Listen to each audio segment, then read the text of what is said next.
welcome back to my channel. I'm not doing the best right now. My cousin just died about I think it was last week. And it was like the day after her birthday.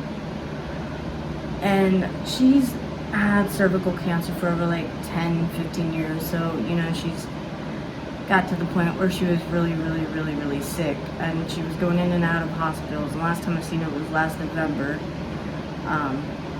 Actually, I might have seen her a couple times after that. I can't remember, because she kind of just disappeared because she was getting really sick. But the last big memory I have of her is last Thanksgiving. And Thanksgiving is becoming quite a problem for me, because in 2018 my dog died right before Thanksgiving. This year my cousin died 2 months before that. I had that whole thing with my daughter a day before Thanksgiving, so I'm kind of skipping Thanksgiving this year. And apparently 3 weeks ago they told her there wasn't any more they could do for her but keep her comfortable. She wasn't getting better, so she basically went to her house to die. Her and her husband did everything she wanted to. They watched movies, they had a good time up into her last moments. She was actually supposed to die at home, but when she started the process of actually dying, her husband kind of freaked out. She ended up in the hospital. We went up to see her at the hospital right after we got the call. They said she was unconscious, but I really wasn't prepared to see what I seen. And I had my kid with me, so I'm glad he didn't see her. He couldn't be in the room, which I didn't mind because, I didn't want him to see her that way. And I didn't want to go back in the room after that. But she was unconscious, but her body was gasping for air, if that makes sense. And her mouth was open, and she was twitching. And I'm going to be forever traumatized. But then after that, I sat in the hall with my kid. He's playing with his toys. He's minding his own business. But we got in trouble a second time. I don't even think we were there 5 minutes, and I got in trouble twice. Because my son is under 16 years old. I don't know when they made it to be visitors for 16 years old, but I'm guessing it was because of COVID. And there's a lot of rules with COVID that makes it really hard to be a parent right now, especially one that doesn't always have a babysitter. So I have someone watching him for her thing in October. It's not really a funeral, it's a celebration of life. So if something happens to where I have to take him, it'll be okay. I just know that if another family member ends up dying in the hospital, I can't go unless I have a babysitter. And there's very few people I trust with my kid. Especially since he's autistic. There's maybe one person that I can think of that isn't a family member that I leave with my kid. So I've been struggling with her death. I even woke up and cried, which I didn't know people woke up to cry, but that's what happened a couple times. And then I have on-call nurses. I keep calling my phone.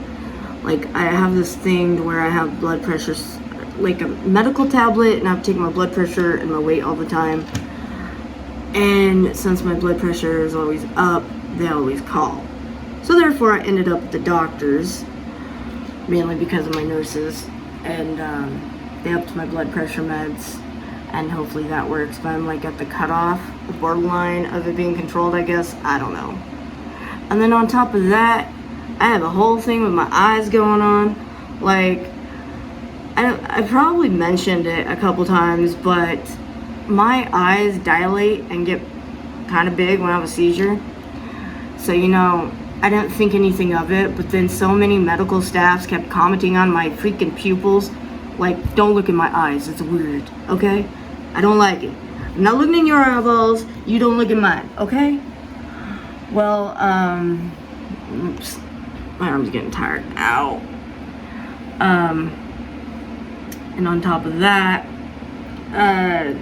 so I called my hepatologist and I'm like, am I having more absence seizures than I think? I mean, during most of these interactions, I feel okay.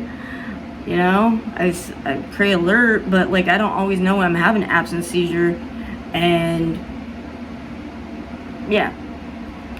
Well, he basically said that there might be more going on than just seizures. So now I have an eye doctor appointment in October.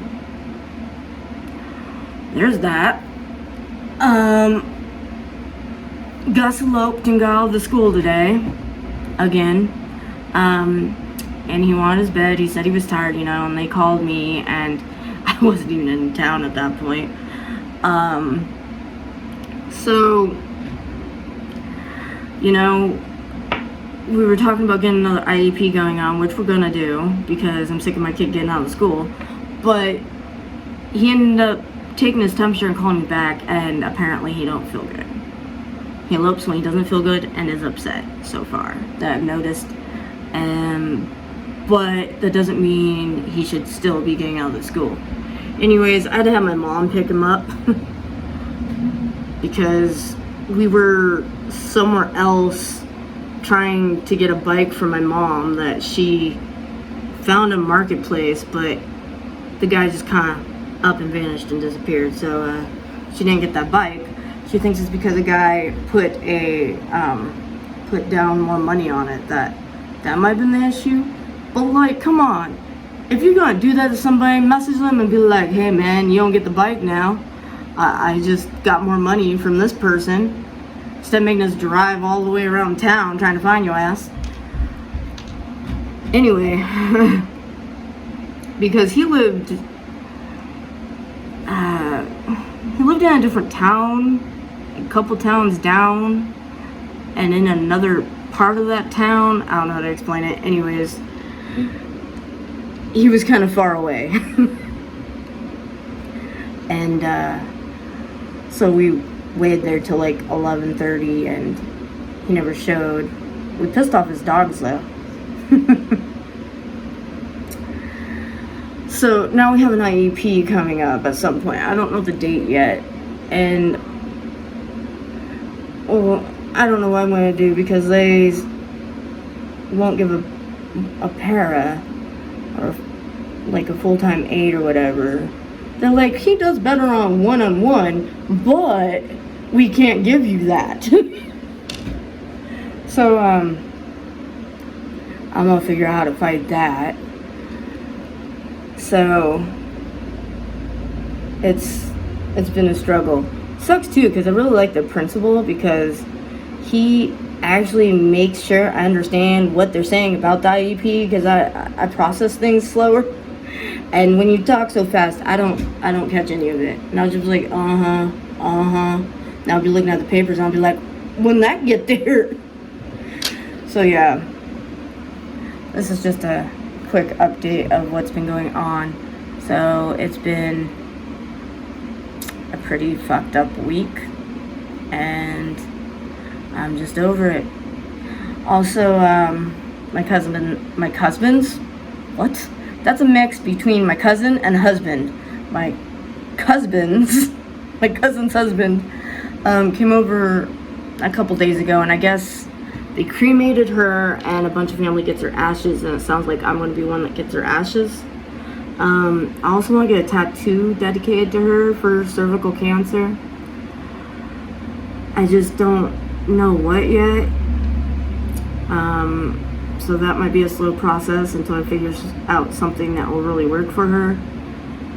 And yeah, that's about it. I've been just putting all my sorrows into video games. So that's what I've been doing. And my son doesn't understand anything that's going on. And I'm still pretty pissed that I kept getting in trouble for nothing. Just because my son was there 16 years old.